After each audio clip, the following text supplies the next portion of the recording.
ধর্মের নামে একটি মহল দেশে বিভেদের চেষ্টা করছে এমন অভিযোগ তুলে স্থানীয় সরকার মন্ত্রী ও বিএনপি মহাসচিব মির্জা ফখরুল ইসলাম আলমগীর বলেছেন, সরকার উগ্রবাদ ও মৌলবাদকে প্রশ্রয় না দিয়ে একটি গণতান্ত্রিক বাংলাদেশ করতে চায়। বিএনপি সরকার গঠনের পর সব ধর্মের মানুষের নিরাপত্তায় কাজ করে যাচ্ছে বলেও জানান তিনি।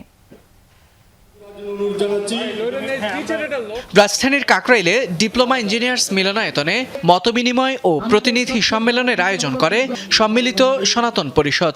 এতে বিভিন্ন জেলা থেকে আসা প্রতিনিধি সনাতন সম্প্রদায়ের নেতারা অংশ নেন। অনুষ্ঠানের উদ্বোধন করেন সাংস্কৃতিক বিষয়ক মন্ত্রী নিতাই রায় চৌধুরী। অনুষ্ঠানে প্রধান অতিথির বক্তব্যে স্থানীয় সরকার মন্ত্রী মির্জা ফখরুল ইসলাম আলমগীর বলেন, একটি মহল ধর্মের নামে বিভেদ সৃষ্টি করে সমাজে অস্থিরতা তৈরির চেষ্টা করছে।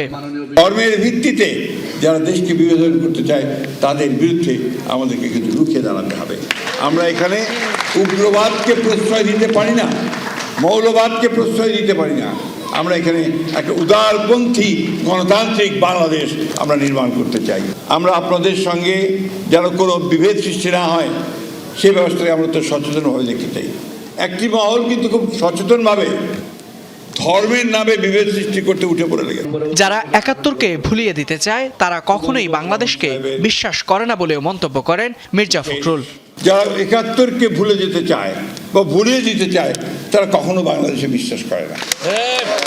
বাংলাদেশে বিশ্বাস করতে হলে ১৯৭১ সালকে অবশ্যই অবশ্যই অবশ্যই সামনে আনতে হবে। আবার একই সঙ্গে আমরা জুলাইকে অস্বীকার করতে পারি না, এই জন্যেই যে আমাদের অসংখ্য সন্তান তারা বাংলাদেশের গণতন্ত্র প্রতিষ্ঠার জন্য প্রাণ দিয়েছে ও একটা ফ্যাসিস্ট সরকারকে দেশ থেকে চলে যেতে বাধ্য করেছে। উগ্রবাদ ও মৌলবাদকে প্রশ্রয় না দিয়ে উদার গণতান্ত্রিক বাংলাদেশ গড়ার প্রত্যয়ের কথা জানান স্থানীয় সরকার মন্ত্রী। ১৫ বছরে গণতন্ত্র ধ্বংস হয়ে গিয়েছিল, একটা ভয়াবহ পরিস্থিতির মধ্যে থেকে আমরা বেরিয়ে এসেছি। ফয়সাল মাহমুদ, যমুনা নিউজ, ঢাকা।